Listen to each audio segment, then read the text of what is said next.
them blue skies. I'll be with on your right. It's on the moonlight. How many songs I write? You'll be my sunlight. How could I not? We are group investigators. We got something for you to see. Something controversial, big, and messy. I am John Calvilao together with Frederick Fu. Julian Aludan. Sheena Viana. Alexa Serrano. And Yuan Aldaba. Ayan. Today we're diving into something na hindi masyadong pinag-uusapan, di ba?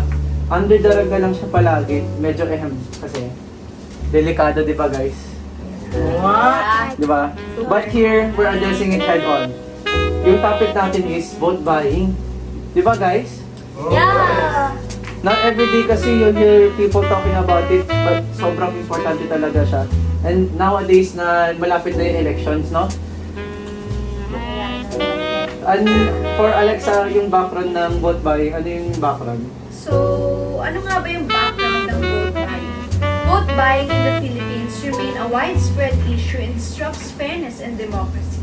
It happens when candidates or their teams give money, goods, or services in exchange for votes. It usually targets poor or vulnerable communities, taking advantage of people's needs. And even though it's illegal, it's still rampant. Why?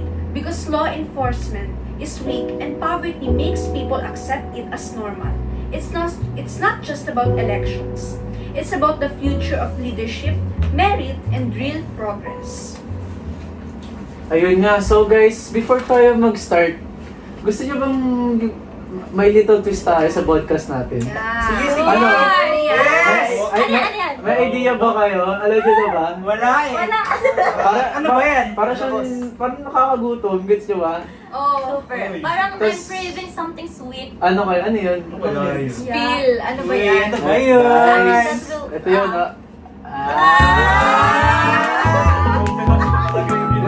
Anong flavor nga to? Ano nga to? Yan! Mahulog ha. Ay. Wow!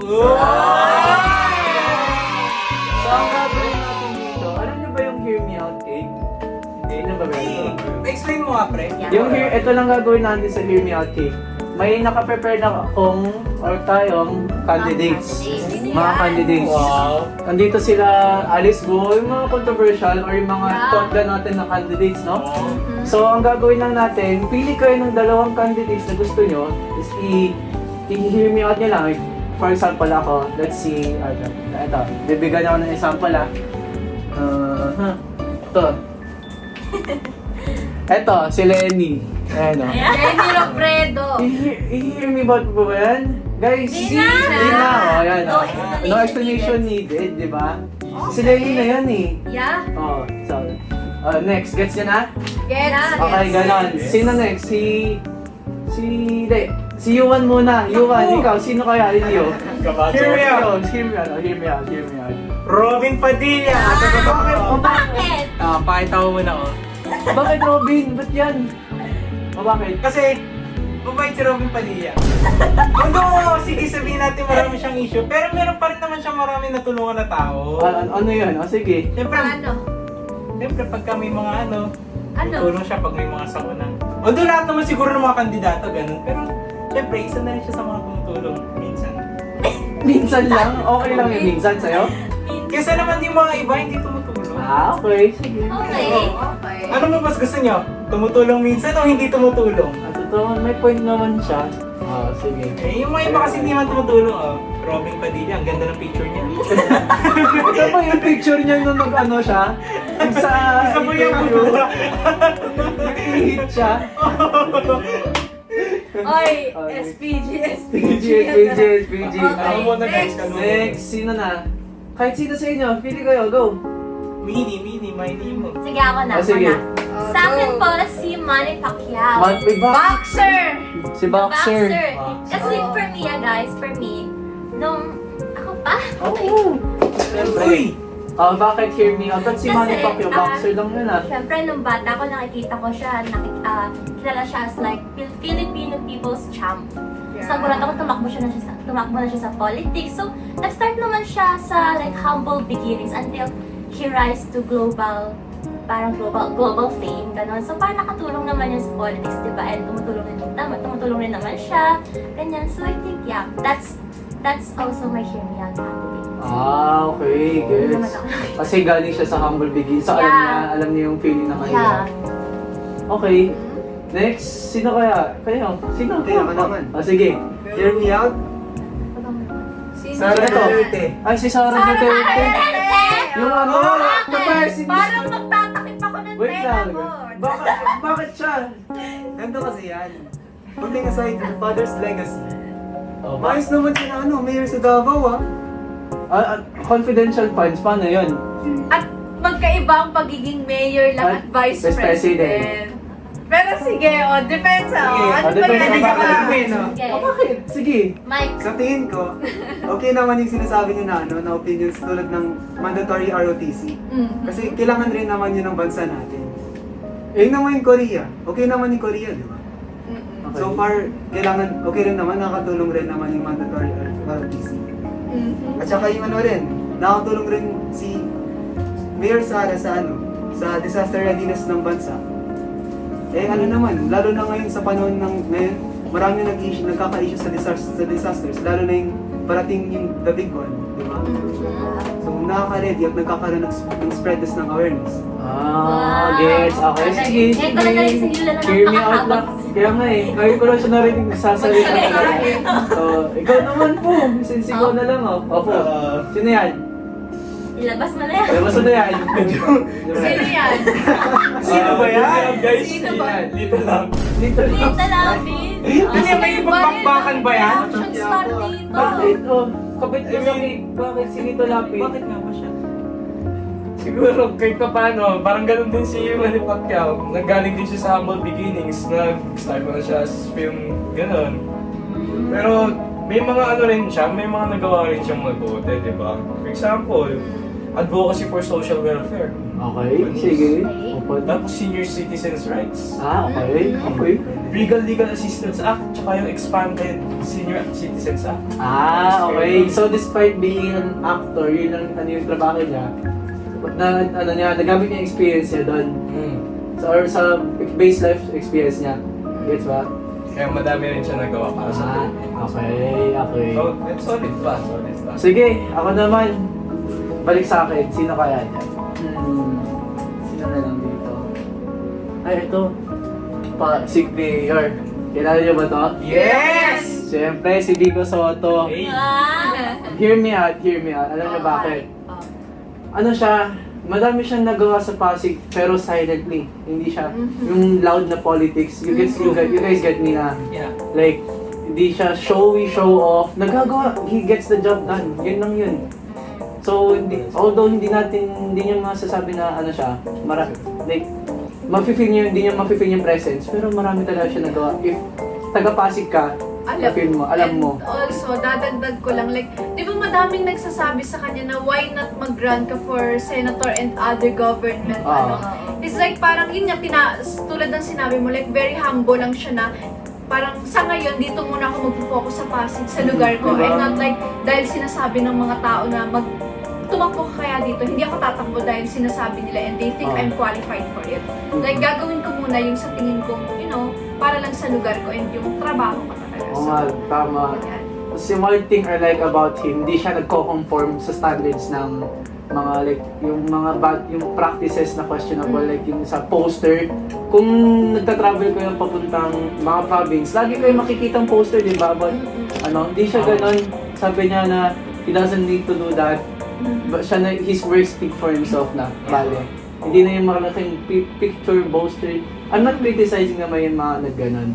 Pero it's just amazing na may ganun po talagang tao na or politician na ganun, di ba? Mali, Yeah. actions speak louder than Oo, words. tama. Yan. Sino naman? So, eto, meron din ako dito. So, hear me out kay Chel Jokno. Uy, So, Bakit siya? bakit si yan. Chel Jock, no? Si Chel Jokno, isa siyang human rights lawyer. So, ano pa bang masasabi ko sa kanya? Ang ina-advocate niya kasi is, ang sinusulong niya dito for the Philippines, sa bansa natin, is yung human rights. Yon, justice system naman yung wino-work on niya kasi I mean, sa panahon ngayon, alam niyo naman, di ba, na parang kahit yung mga present na nakaupo sa tawag dito, posisyon natin ngayon, hindi pa rin, enough para mabigyan ng justice lahat ng mga nangyayari, and talagang mapapansin na palala na ng palala. And sa records ni Chel Jokno and sa works niya, and I think he's qualified for it, and talagang nakafocus siya to work on justice. So, yan. Hear me out kay Chel Jokno. Grabe. Okay, Very well grabe, said. very well, Very well said. Grabe yun. Wala Miss Universe. Totoo nga yun. Pa, ilabas Grabe. niyo na. Ano Wala, pa? sino Sino na? pa? Sino Ako na ba? Oh, sige, go on. Sige yan. Hear me out. Senator Risa Ontiveros. Ah, okay. Slay Madam. Grabe, si Madam. O, Madam bakit? Risa. Siyempre, marami tao nagsasabi na she's one of the most effective senator kasi she's noted for strong advocacy and gender equality. Tsaka alam niyo yung mga hindi siya yung basta, pag sinabi niya, talagang paninindigan niya, hindi siya yung mag-change ng side just because other senators are voting for that side. Kumbaga, kung ano talaga yung prinsipyo niya, yun talaga. So, yun. So, strong talaga. Doon tayo sa may paninindigan. Tama. May isang salita. Oo, Eh. pinaninindigan. Hear me out lang, pero parang may hear me out po din dito. Ay, Lord! Parinig. Ayun nga. O, sino na next? Ayan, si Ako. Pus. Sige. Ako, sino ba? Sino? Ako. Sino? Oh, Sheena. Si Sino to? Bato. Ay, Oh, ano ba to? Ay, ano ba yan? Ay, Senator Bato. Kasi, for me lumaki ako sa PNP din. It's my second home. So, Ay. nakikita ko siya on how he leads din sa PNP since naging chief siya, diba? And, masabi ko is, he's so direct. Ganon. So, I think that quality of him appeals to sa mga tao na who values their honesty. So, yun yung that's why, one of my hear me out candidates din. Okay. Yeah. Sige. Parang, gusto kong sabihin Calvin, Sige naman, sakto lang. Baka magkain tayo. Sige, okay. Next hear me out candidate. O, Julian. Sige. Hear me out. Sige. Ay! Uy! Sino? Isa pa. Sino? Alice Gu! Go! Alis go! Ay, Alis go! Oh, bakit si Alis go? Bakit, Julian? Di ba spy yan? Di ba ano yan? But first of all, Oh. galing ako sa Tarlac. Oh. Tawid lang. Ay, may Kayo! Wait up! Damn! Kaya support ako lagi sa ganun.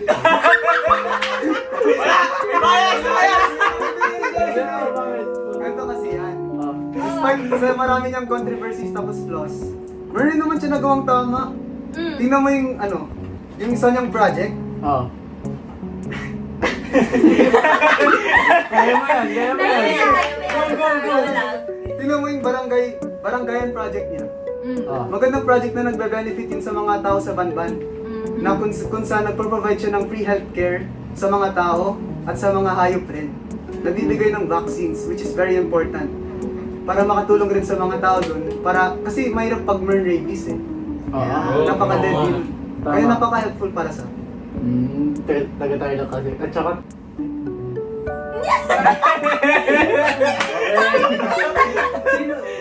Meron pa ba? Ay, dalawa pa. Meron pa. Sino? Meron pa. Sino yan? Meron pa. Sino to? Okay, ikaw na. Sige. Hear me out, Bam Aquino. Uy, bakit siya? Actually, if you look into it, si Bam Aquino, marami naman talaga siya nagawa. As his time, during his time. Na di siya, ayun nga, again, like kay Vico, di siya loud.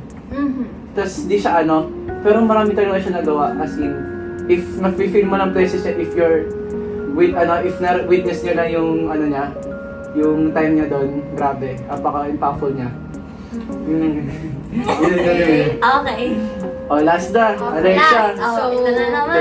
Sino yan? Si Miss Universe. Miss Universe. So, ang last para sa hear me out candidate natin, si Kiko Pangilinan. Ay! Okay. Ay, totga ko rin Ito, yan. diba?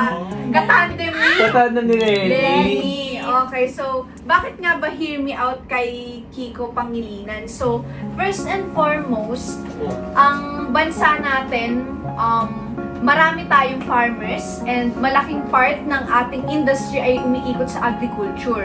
So, si Kiko Pangilinan, binibigyan niya ng importance and nagfo-focus siya. Gusto niya mas palawigin yung focus niya sa agriculture, which is ang makatulong sa mga magsasaka. And also, kung natatandaan nyo, nung year 2020, yung inflation rate nagkataasan. Syempre, pandemic siya. So, meron siyang isang project which is yung Sagip Saka Act na nakatulong para pababain yung mga presyo ng bilihin. At the same time, mag-benefit yung mga magsasaka. So, you know, it's all about parang agriculture and ayun din yung gusto kong parang kumbaga masolusyonan sa panahon ngayon. Kasi sobrang, ang dami ko napapanood ng mga interviews about magsasaka eh. Like parang kung kilala niyo si Ivana Alawi, nag-interview siya ng magsasaka and sinabi ng magsasaka na parang every 4 months lang silang kumikita.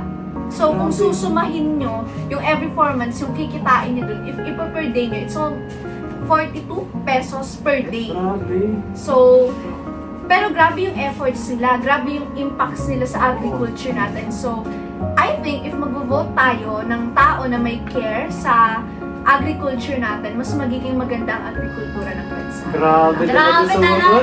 Oh my God. Hindi siya matatalo. Grabe na hear me out, no? Grabe. Yata yan, Max. Hindi na yata hear me out yan. So, ayun ang hear me out cake natin, guys. Ayan. Ayan, oh. Lalagay ko dito para Ayun. So, ayun nga, guys. Sa hear me out natin, yun talaga, yung vote buying, yung issue ng vote buying. Paano yun? Like, may certain cases ba tayo? I'm sure na maraming cases outside NCR, Luzon, like sabihin natin anywhere in the Philippines. Baka may case kayo dyan na isa? Sinong case yun? Kaninang case? Ay, wait. Oo nga pala. Parang may naalalang case na ganyan. Saan? Meron ka? Meron ka? Meron? Sa files mo? Ano ba? Oh. Kahit dito, sa San Fernando City. Oh. Kahit dati na pa to yung election na to, noong 2022, kahit tapos na yun, meron case na nasampa this year. Kahit sa mayor sa San Fernando City, kay Mayor Vilma Caluwag. Bakit? Ano ginawa? Paano vote buying? Well, Ano kaya yun? ngayon, meron nasampa sa kanya at sa kanyang asawa, na si Barangay Captain Melchor Caluwag. Ngayon, kahit napakatagal na ng kahit 3 years na yung agwat, nagsampa pa rin yung COMELEC. Kasi ngayon, sabi daw, na-involved daw sila sa incident noong 2022 vote buying eh. Vote buying? Kaya nga eh. Paano kung makakatakas ka? Grabe.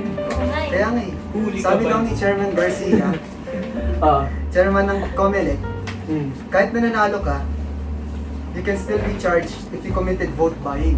Walang So, takas yan. Yung takas. Makikita mo talaga yung dedication ng COMELEC dito sa paglagay ng importance dito. So, yun nga, yung importance, let's say na, kahit manalo ka, may kaso ka pa rin. Ano yun? What if, let's say natapos na yung term, pwede pa rin? Pa rin magpusuhan kahit matapos na yung term? Pwede pa rin yan. Pwede pa rin? Siyempre. Kasi mali pa naman ginawa nila, di ba? Liable pa rin sila, kahit pa paano. May thoughts ba kayo dyan, guys? Thoughts? Oo, thoughts, opinions? Kay Vilma Caluwag, yung sa vote buying. Actually, feeling ko isa rin kung bakit naging matunog and parang naungkat siya ng COMELEC is sa panahon ngayon, di ba grabe yung social media platforms natin. Yung TikTok, since yung buong family nila, kung alam nyo, involved talaga sa TikTok and talagang nakikita ko din na grabe pag alam nyo, meron silang pag mga tawag dito, kampanya, talagang kilalang kilala and yun nga yung asawa niya tumatakbo bilang barangay chairman something naman and ayun, if talagang nag-commit, kahit popular ka pa and talagang grabe yung good deeds mo, di kailangan mo pa rin panagutan. Ganun na nga. Oo nga, no?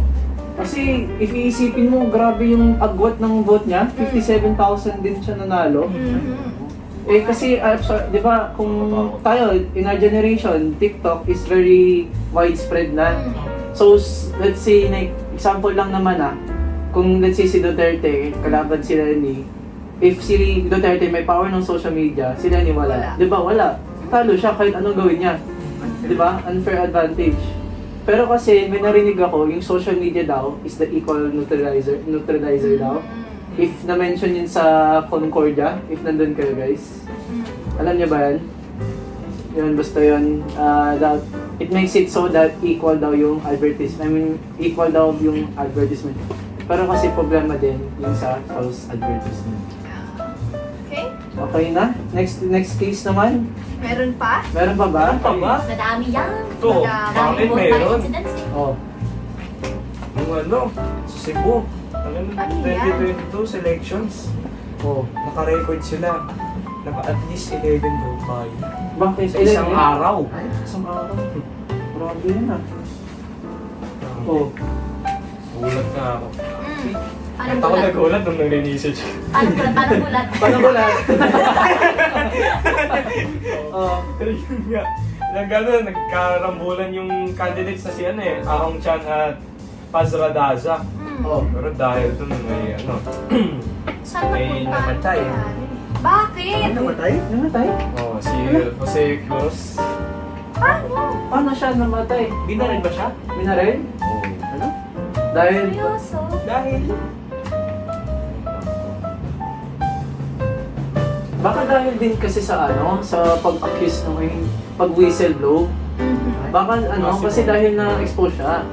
Kaya siya nabaril. Delikado naman. Kasi Politics. iisipin niyo, malaki din yung punishment. Diba? Ng vote buying sa ano. So paano yun? Tsaka, if iisipin mo, yun yan, mga ganyan, na baril. Tas kasi sinumbong. Di ba parang nakaka-hesitant lumapit sa mga officials. Oo, di ba? Di ba naiisip yung fear na na-feel ng mga tao, especially in case na kailangan nila talaga ng pera. Hindi mo naman sasabi kasi lahat na minsan talaga walang choice. Kasi kailangan ng kumuha. Tapos what if na naisip na ay mali yung ginagawa ko, hindi ko talaga kinuha. Tapos ni-report ko, tapos namatay din sila. Paano yun, di ba? So ayun po, paano nga siya na Medyo prominent na din. Medyo naging popular na rin kasi siya sa mga butante. Kaya, they had to get rid of competition. Okay, gets. Super risky. Super risky. Kaya naman Napaano nga talaga sila yung... Bali yung kay... Nagbayad pa sila na... Si Radaza, bali nagbayad pa ng 300k para lang malaman kung sino pumatay kaya. Wait, tamo the extent they're willing to go to. Para Para lang lang mga- magkaalaman and all. Oo, tapos babarilin. Nakakatakot talaga yan. No? So, ano talaga, pag ginawa mo, tapos na-think back mo, masa-silence ka kasi sa mga ganyan yung incident. Opinion nyo dyan, wala bang parang grabe yung conviction, no? Yeah. Oo. Nakakatakot. Risky Nakakatakot. talaga ang politics and Kasi pag may ano ka... Pera under the rug, no? Pera. Kayang under the rug. minsan hindi mo na kilala yung mga nasa harap at nasa likod. Oo, hindi mo alam kung anong totoo eh. Yeah. Kala mo kasama mo sila na kaya Mamaya parang tinitip ka na magsusupport. pala sa iba or what. Oo nga eh. Saka Oh. walang play equal sa politics. Yeah. Totoo yun. Wala Kasi ka biruin daw- mo, akala mo magkaalyado kayo, so sa una lang yan. Susunod, mag-aaway na kayo. Maya-maya, nagugulit na lang kayo, balita, bati na pala sila. Para tayo nanonood. familiar. Parang pinaparinig Diba? ka Totoo naman, ata. diba? Comedy show. Para tayo nanonood ng pelikula, akala mo magkaaway, minsan show lang Nalokohan pala. lang sila. Totoo naman yun. Ano, meron pa ba kayo sa mga files nyo dyan, Oh? cases? Yeah! Meron pa yan, yan. pa! Si Shane, Oo, meron meron lang. yan. Woo! Sharp. Yan. Sa the 2023 Barangay and SK elections. Ay, So, SK, may- yun yung mga kasing list lang oo. natin. May vote buying din doon. So, may 100 verified vote buying cases, mostly sa Mindanao and Southern Luzon siya. Oh. So, yung mga voters, pinay sila ng 500 pesos to 40,000 pesos. Tapos yung iba, binigyan lang din ng rice, tapos ng mga medicine kits, or kahit appliances, o kahit kung ano yung mga needs nila, So, kumbaga. So you're saying na vote buying hindi lang pera? Yes, hindi lang pera, basta yung something na parang alam may mga touch ka, makukuha ka talaga. Kaya tinatarget nila, di ba, yung mga poor and vulnerable people. Para maalala sila. Oo, na- para malala sila. kahit nga mga branded bread at saka pancit packs o pati kahit ayun lang nakukuha ka na agad, di ba? Para lang. Bawal Yeah. nga yan eh. Tapos ine-handout siya with the names of the mga candidates. So, Alam mo, yung mga nakaprint pa. oo, Mm. di ba? Diba? Tapos, so dito, nag-step up na yung COMELEC. So, they delayed proclamations ng mga involved at saka ng mga launch investigations with their Contra Bigay Task Force. So, halos 28 candidates yung na-charge, tapos 94 cases yung under investigation. So, sino kung gaano kadami, ano pa lang to ha, sa noong 2023 barangay and SK elections, paano pa kaya kung sa buong mundo na, nung mga nakarang taon, sobrang dami. Taon na yan, thousands na yan. So ngayon, di ba, alam naman natin na we're living in digital world. Yes. So hindi lang siya like, yung vote by, hindi lang siya nangyayari like personally, like, alam mo yung face to face, pwede rin siya like, Online. oo, yung e-wallet, di ba? Mga Mga Gcash, Gcash, Gcash, gusto na yun PayPal, ngayon. oo. Tapos ano pa siya, Hindi siya matitrace oo, madali. hard to trace. Hard So, to trace. paano yun? Paano, napakahirap naman yun. Pero, sabi nga, according to a report, the Contra Bigay team ng COMELEC, they managed to charge 28 candidates while receiving 168 reports. Sipin nyo, 168, daan-daan din yun. Before ng election day ng 2023. Grabe din epekto ng 168 votes, no? Oo, grabe rin yung kasi kahit lang, 20 plus, ganun, grabe nag-epekto kasi sa 100 pa Kahit isa nga kaya. lang eh. Yun nga, kahit isang, Nakaka-apekto. Mga ng golden. Ng parang ano results. lang yan, parang domino effect lang yan na pag Tama, isang ano lang, damay lahat, parang gano'n. Sino pa? Sino pa guys? Sige, sige. Dami-dami nating vote buying incidents. Total, ang dami na yung yan. share. Ako naman. Meron ka dyan? Meron Oo naman. na. Sa Ano Pampanga. yan? Yun. Pampanga. Pampanga. Pangga? Medyo nalungkot niya ako na sinerch ko to kasi ito, home of the original sisig. Tapos yung halo-halo. Ay, oo. Ay, Diba, diba? ay, tama Okay. ngayon. Napakasarap yung sisig tsaka halo-halo ngayong summer. Tapos magugulat na lang ako pagka-search ko, vote buying? Pati ba na dito?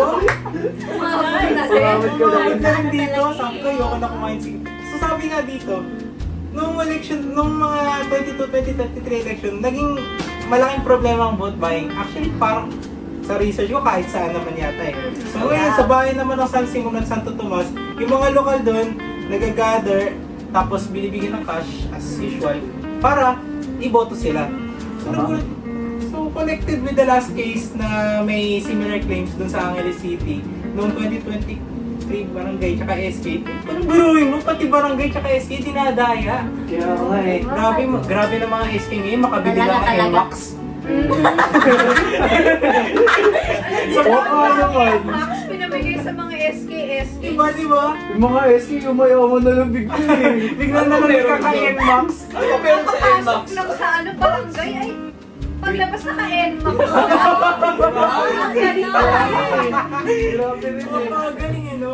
Nanalo ka lang, bigla ka na lang may NMAX. Diba? Nakapag-book pa ng trip sa Boracay, may NMAX na. Kita mo na lang bigla sa social media nila, Instagram highlight nila oh. Grabe. So yun, binibigyan sila ng yung mandan. Biruin mo, kada boto, kada tao, binibigyan ni mandan. Ay, pang-bigger ko na ninyo. Pero, Oo naman, di ba yung sinasabi ko Don't na dyan? tolerate that. hindi boss. Don't Pero tolerate syempre, that. kahit sabihin kong pamilya ko yun. Pero syempre, kailangan, hindi pa rin natin ito tanggapin kasi Oo. dapat nasa prinsipyo tayo. Yan, Huwag just natin wise. i-promote. Pero kasi sa prinsipyo, minsan talaga hindi na masusunod yan. Alam niyo naman bakit? Yeah. Pag lalong hirap na hirap ay super. Oo. Hirap. Hindi mo na iisipin, kukunin mo na. Kasi Sige. madali na lang yan eh. Iboboto lang naman eh. Ano bang gagawin? Boboto mo lang. Simpleng shade lang eh, Simple no? lang. Tapos may pera ka na. Pera ka na. Tas Wala ka nang gagawin. What if kailangan nyo yung pagkain? Kailangan nyo nito. Kaya ginawa nyo. So, mamaya if kaya natin sa oras isip tayo ng pwedeng sabihin resolutions, no? Solutions. Pwede. Meron pa ba sasabihin yun? As in, ito. So sa Comelec, nag-limit daw sila ng euros. Like, meron silang parang budget na 500k sa election day. So kumbaga, hindi Oh. pwedeng lumagpas dun. So, kumbaga wala na daw food packs, wala na daw t-shirt or appliances. So buti na lang yung Comelec, buti na kung may ginagawa sila. So, Pero still, hindi pa rin natin maiwasan na mag-vote buy. Kasi, biro mo sinasamantala nila yung mga taong mahirap. Siyempre Yeah. wala kang choice eh. Ito na yun eh. Kailangan ka. Kailangan mo yung pera. So siyempre, bigay dignidad talaga. Wala kang magagawa. Talagang yung prinsipyo mo, bibigay mo na. Kasi, wala eh, kailangan mo eh. Pambili ng gatas ng anak mo. Pangulam. Pangulam. Diba? Oo nga naman. Totoo yun. Makain lang. Parang ano ako, nakukondik talaga ako. Paano kondik? Legit, actually, like, parang pag iniisip ko, parang hindi naman sa, like, parang ako nauutal, gets siya ba? Parang, grabe, ang hirap nun, ang hirap solusyonan nito. So, yun nga, may cases pa ba tayo? Wala na ba? Ayun lang. Gusto ba? Ay, wala na. Ay, wala na. Ayun, sige. Sayang. Ito na yung masayang part. Ano ba? Guys, may suggestions ba kayo, opinions? Ano pwedeng gawin sa vote buying? Diba? Yun nga, as I said, minention ko na ilang beses, parang mahihirap. Diba? Ano? Kasi we can only imagine yung pinagdaanan nila. Tayo ba, may na-experience pa tayong ganun na gagawa ng lahat para makakain? Na-experience that, Calvin? Honestly. Honesty ako rin eh. Lumaki naman akong hindi rin maano sa pera, pero hindi rin kami napunta sa ganyan. So, hindi ko rin talaga na-imagine at hindi ko rin masisisi yung mga tao na nabiktima sa ganyan. Vote buying kasi nga, as you said earlier na kailangan na lang may makain. So, yun nga sabi mo, easy lang gawin. I-check na shade na lang, di ba? Ganun. So, paano nga ba? Paano masosolusyonan yung mga ganung incident, vote buying incidents? For me, if ako, systemic change tayo. Like, yun nga for me, parang nagsistem yung vote buying sa poverty. Yeah. Yung kahirapan. Talaga. So, kailangan ko ng systemic change. We need good governance, most importantly. Kaya, parang isipin mo, parang siyang cycle. Di ba? Pag vote buying, pangit na government. Pag walang systemic change, poverty na naman, vote buying. Parang siyang cycle na cycle Ulit-ulit ulit. na lang eh. Oo. Ulit. Yun nga, parang sa Concordia, kung nandun kayo, may sinabi si Miss, nandun? Yung first guest speaker? Oo siya, marami sinabi siya about dun ng cycle. Lagi na lang ulit, recycle. It's like a routine na lang. Oo nga. Kaya dyan, baka may solutions pa kayo. Not actually solution, pero thoughts ko lang naman na parang una sa lahat, walang vote buying na magaganap if walang nag-o-offer. So which I think is a conscience na lang yun.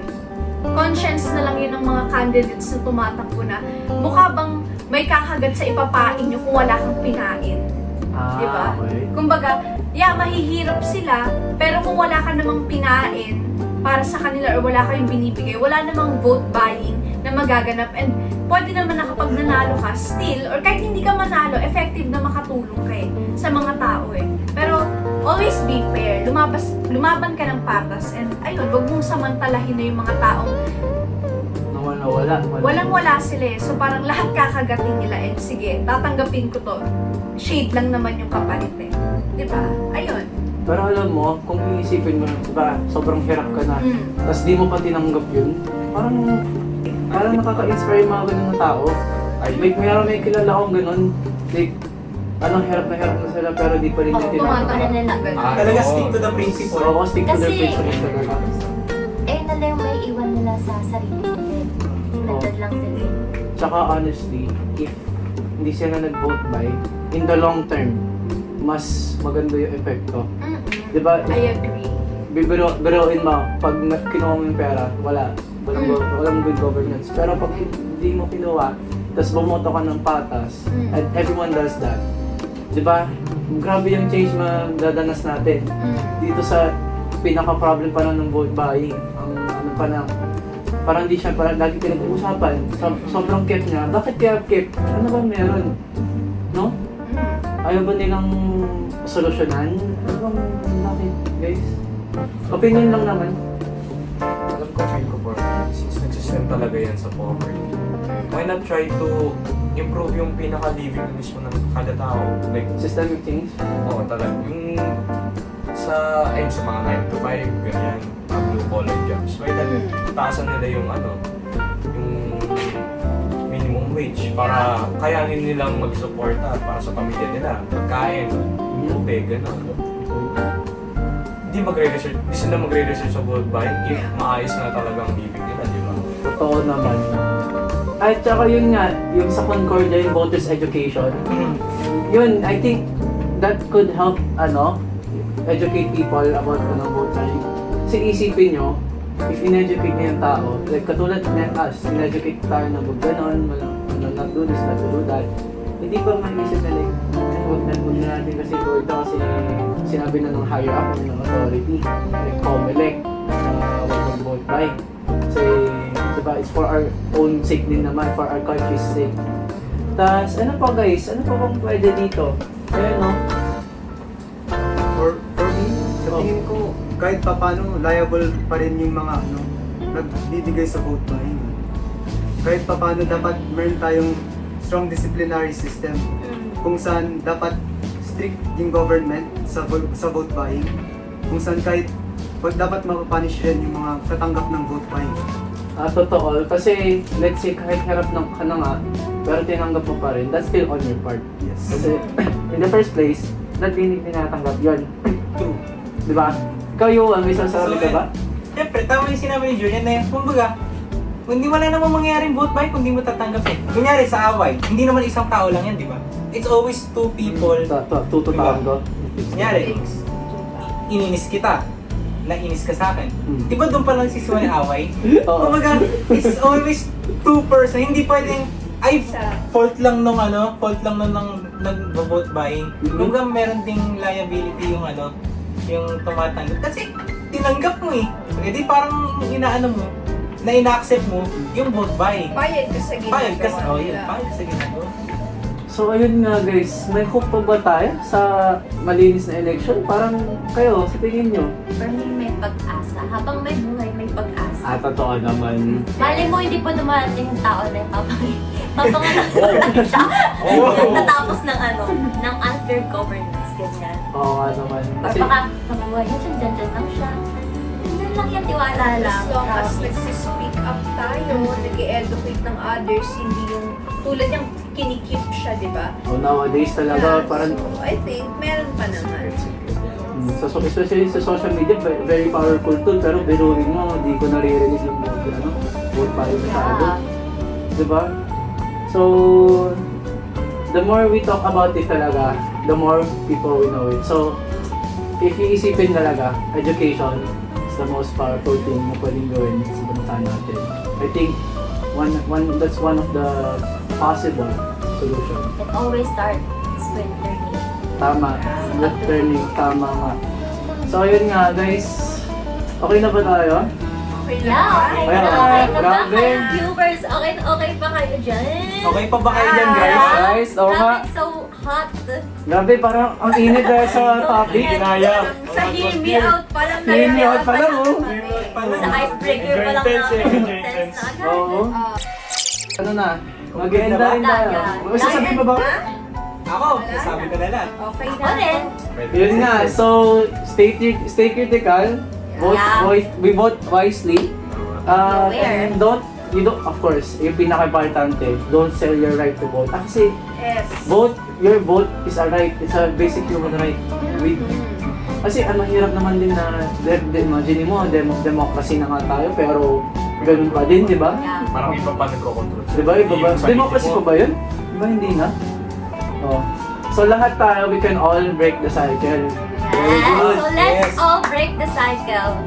Lahat tayo. Tayo lang may power niya Oo, para yeah. ma-break yung cycle. Tama. Yung mga taong malalakas ang disiplina. Tama. Kayang-kaya natin. Kaya yan, i-break the kaya cycle yan. Remember guys, nasa atin ang power. Democratic country tayo. Sorry. Akin. 3, 2, 1, go! Siyempre, democratic country tayo. Kaninong power? Wala nang sa presidente. Sa din. atin. Sa atin yan. Tama. Paano nagiging presidente ang isang presidente? Sa Sa atin. Natin.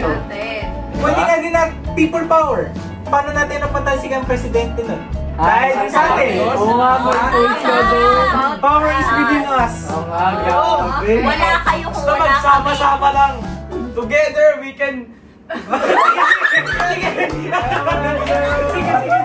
Baka Baka lumabas na sa screen. Oo nga, Baka na kaya ano. baka gumalito. Hindi ka makatakbo!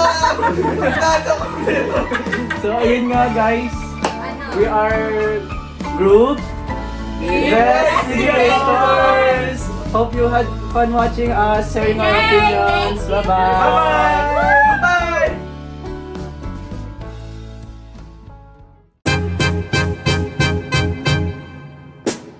Gusto ko talaga ma-motivate yung ibang tao. Balota box. Confidential funds, paano yun? At magkaiba. Makakalungkot lang for moment. Kasi yung mga tanong lang kailangan talaga. Siyempre, kung ikaw politician, there will be moral obligations na to do the right thing and to do the good thing.